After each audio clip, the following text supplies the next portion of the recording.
Warning, the following program contains scenes of death.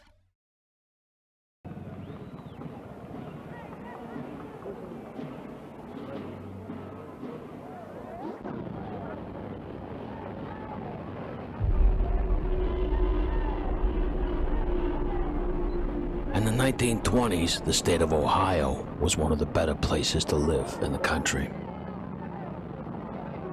An abundance of jobs, affordable housing,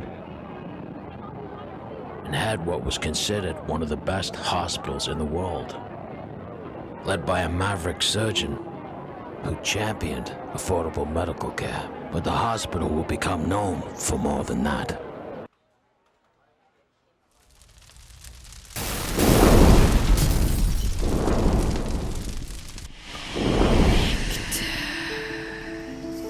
In America, it was the start of the Roaring '20s, and the country was riding a gravy train with biscuit wheels.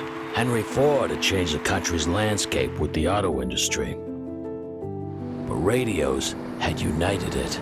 Empty space, he lands a right. It was Charles Lindbergh's transatlantic flight that had brought the world closer to affordable air travel. Women were finally given the right to vote, but some of them took that freedom too far and became sluts, calling themselves flappers, spreading syphilis, causing a nationwide epidemic that only the gays were safe from. But they'd pay for their promiscuousness 60 years later.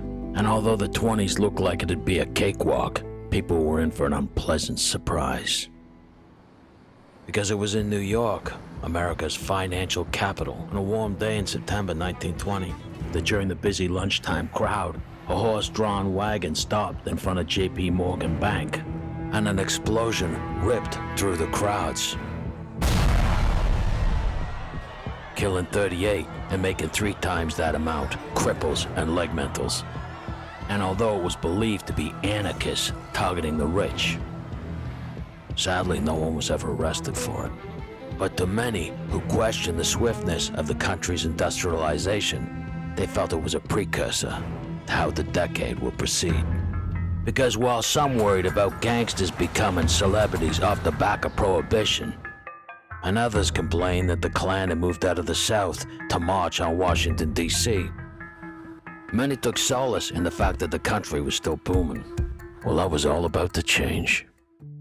With the upswing in the economy since the end of World War I, millions of investors were looking to get rich quick. But the country's finances were based more on optimism than the buoyancy of an economy, with 70% of the population having no savings and living on finance. But as long as there were buyers, the banks had a license to print money. But what the average working stiff didn't know is now there was too much product to sell, and unsold automobiles were literally piling up in the junkyard. America's death clock was now ticking. It was on the sound of the opening bell on Thursday, October 24th. The traders turned up to the stock exchange, and there were no buyers. By some freak occurrence, there was only sellers, and the market immediately fell by 11%. And in less than 2 hours, $9 billion evaporated.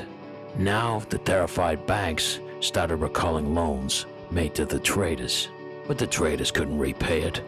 The banks were now in a crisis, and on the following Tuesday, the stock market was in a free fall. But that wasn't the only thing in a free fall. Bankers jumped from their offices overlooking the city, landing on the sidewalks in front of those who trusted them with their money. And now the traders couldn't give away their stocks. Banks were now guarded with shotguns. People demanding the money, $150 billion, disappeared. That regardless of regrettable stock market gyrations, the position of commerce and industry throughout the country is fundamentally sound. But the government was lying, like it always had done, and the country was now in a depression, a Great Depression. And one of the investors who lost their money in the stock market crash was the founder of the Cleveland Clinic. But it was only 5 months earlier in the city of the same name. The population had already entered into a state of depression, with the city's Memorial Day parade becoming an even more somber occasion. Because not only were they remembering the fallen from previous wars, They were mourning the deaths of one of the country's most deadliest fires.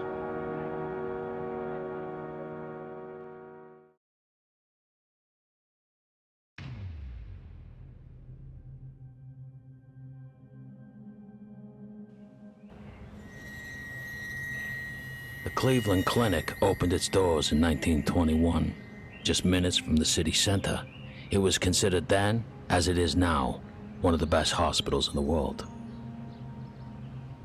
Opened by Dr. George Krill and 3 other doctors who believed together that medical care should not be just for the rich and for everyone. Krill was a maverick surgeon who many considered a genius and performed the first human-to-human blood transfusion. The poor country boy would end up serving in the hospitals of World War I France, and he was shocked at how poor the medical care was. And when he'd come across a childhood friend in the operating theater who'd had both of his legs blown off in action, seeing the disregard for him and the other patients, George knew he could do better. He pioneered what was later known as shockless surgery, controversially bringing a record player into the operating theater to calm the patients. And although Ohio fared better than many other states, it still had incredible levels of child poverty. And Dr. Krill would be critical of the government and speak openly of that poverty. The government would tell its people that smoke makes prosperity, no matter if you choke on it. With poverty-stricken parents letting their kids face it every day with the fear of typhoid and rickets. And that's if the cars and the trains don't kill them. With their playground, shacks, and alleyways, babies born into a slag heap. With Krill recounting a time that a mother walked into his surgery carrying her 4-year-old daughter's legs in a basket, begging Krill to reattach them. With the injured and the dying literally turned away because they didn't have the money to pay for it. And the Cleveland Clinic had been opened to change that and give affordable care to everyone. With their modus operandi being that no patient should ever be turned away, no matter what color, and no matter if they have money or not. Hey, my crippled friend, go grab me a coffee, double cream, no sugar. I'm already sweet enough.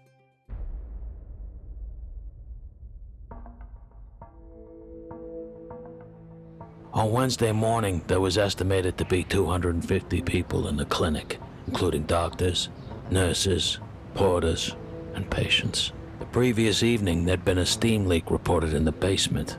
At 9 a.m. in the morning, a steam fitter had began repairs. And this didn't affect the hospital's general operations, and it was business as usual. It's interesting to note that in the basement where the steam leak is being repaired, there is up to 10,000 pounds of highly flammable X-ray film. The burning of nitrocellulose X-ray film produces a significant amount of poisonous gas. Investigators would later ignite less than half that amount to study the effects in an area meant to replicate the hospital's basement and storage area, keeping in mind that this is 4,200 pounds of X-ray film in an open area, whereas in the basement, in an enclosed area, there's up to 10,000 pounds. The deadly fumes contain a mix of phosgen, which smells like hay, carbon monoxide, nitric oxide, and methyl chloride, all generated by the smoldering films. For those who come in contact with this smoke, within seconds, you'll be overcome and die.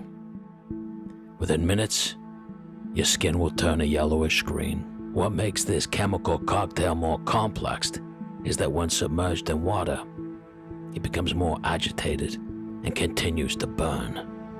So adding water to it is like adding gasoline. You get the idea. It's around 9:30 a.m. that the steam fitter removes the pipe's insulation, then leaves the building to turn off the main steam supply in another building. Returning to the basement at 11 a.m., he notices a green smoke, gets a fire extinguisher, and attempts to put it out, which causes it to ignite. He and another worker attempt to raise an alarm, but they're dead before they can lift their arms. The noxious fumes have now moved into the hospital's ventilation shafts, slowly moving through the building's 4 floors. Reports say that nurses were dead at their stations and slumped at their desk while still writing their notes, In the operating theater, surgeons died mid-cut. All of them reported to have a sickly green hue to their color. One nurse had been found sitting on the toilet doing her business, with her shit still hanging half out of her ass. It were a goddamn nightmare, and if it weren't a nightmare, it'd probably do until one got there. The worst part is when the fire department got there, they only made it worse, spraying the fire, thinking they were putting it out. In fact, they were just spreading the death. But as they entered the building, the Reaper were waiting for them as well. There were many of the bodies found in staircases, attempting to carry out the babies and the children. The first alarm reached the fire department by 11:30, and they were there in less than 10 minutes. The disaster would change the chemicals that hospitals used and the way they were stored in the future. The tragedy would bring forth many great acts of bravery, like the hero cop who saved 21 women and children, to only later collapse on the front lawn. And then there's Dr. George Krill, who a photographer caught him arriving at the scene. He'd been in the next building performing an operation, arrived to witness the carnage. Poor George, his whole dream was to save people, and then finding out that the thing he helped build had killed him. And a few months later, losing everything in the stock market. Ain't life a bitch? Legion forever!